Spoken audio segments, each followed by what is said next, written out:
My Gavan and Melonin, and well met indeed. I'm Arachir Galadirthan, head of the modding team behind Divide and Conquer, and this is just a little update to let you all know that Divide and Conquer version 3 has been updated. So we're going to deal with this in two ways. If you are watching this video and you've not yet downloaded it, then just download it. All of these updates are included in the main file. If, however, you are one of the 7,000 or so people who have already downloaded it in the past week, then you can go to Discord, go into the bugs thread, click on the pinned message, and you can download a hotfix there. And it will then download onto your computer, and I'll show you how to install it in the second half of this video, but I'm going to talk through what it does first. So a few things as well, because this is more of an FAQ. If you are experiencing crashes, you need to ensure that you did not install version 3 over version 2.2. You need a fresh, unmodded Third Age Total War to install onto, or it will crash. Secondly, you absolutely must have run the large address aware patch in the installation. It pops up for you, it's difficult not to do it. And thirdly, unless your Steam is outside of your Program Files 86 folder like mine is, you will need to delete your virtual store entry. And I've done an entire video on that. Every installation guide for Third Age Total War I've ever seen talks about that, but I will link to my video that talks about it below.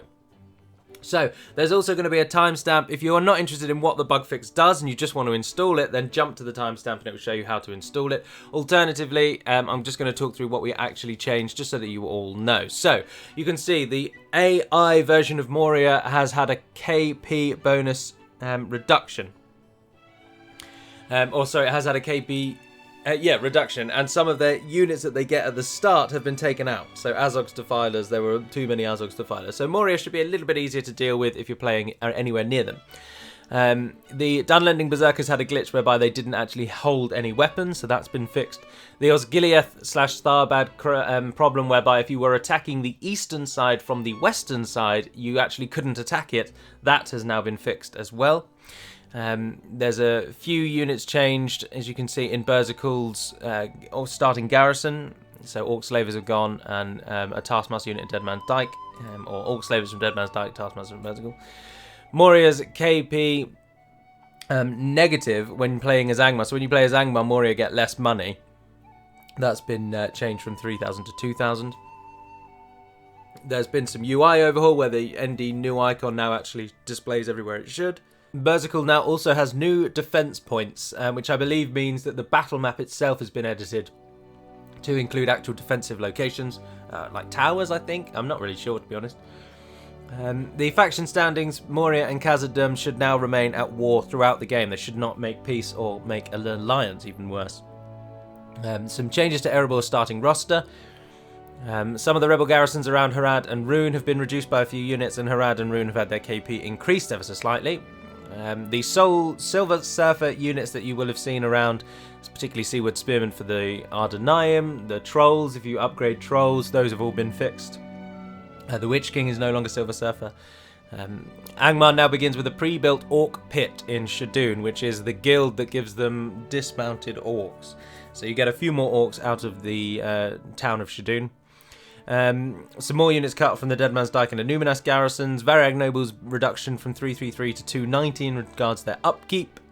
All Rudau units are now available from Dunedain Camp or Militia Barracks lines, so the Northern Dunedain can get all of the Rudau units from all of the Rudau regions. Some text fixes, miscellaneous text fixes are all of those top ones.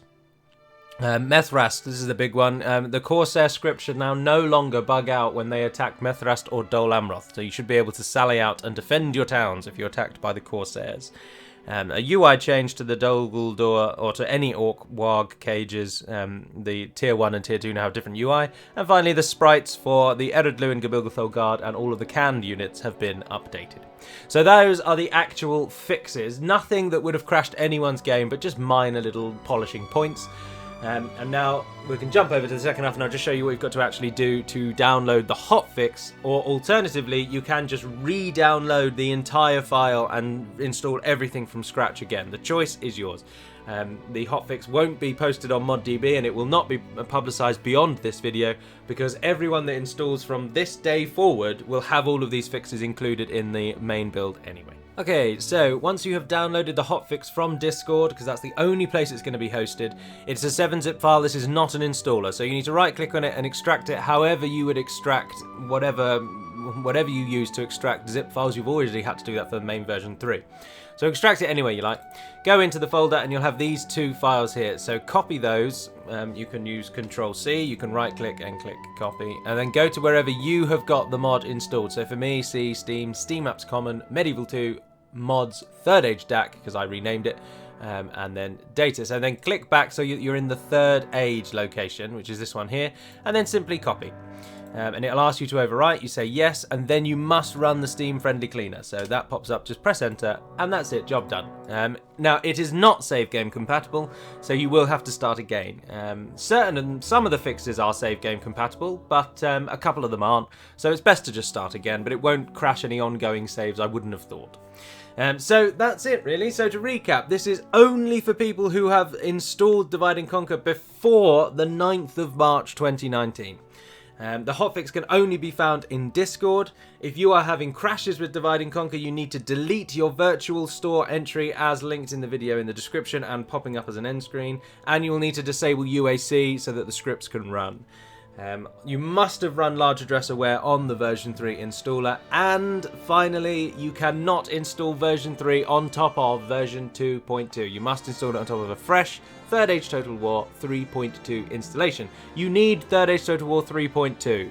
You have to install all 3 of the 3rd Age Total War patches. Right, and that's it. So the future longevity of DaC, I've seen a lot of questions, so I'll just answer some here. We will continue working on DaC. We've already got a list of things that we want to include into the next versions. To give you an idea, we are hoping for Reunited Kingdom, we are hoping to overhaul Mordor, and we're hoping to bring in the Ring script for Ered Luin and the Imladris script to make Imladris interesting. However, it will therefore mean that the next version, whatever it will be called, will be quite a way away. But we will continue working on Divide & Conquer. If you have any questions, pop them in the comments below or head over to Discord and ask there, where there's a team of very helpful people who will answer those questions, or indeed head over to Total War Centre, where of course we are based. But until we speak again, dear friends, Navarne den Pedamad Melonin, and farewell.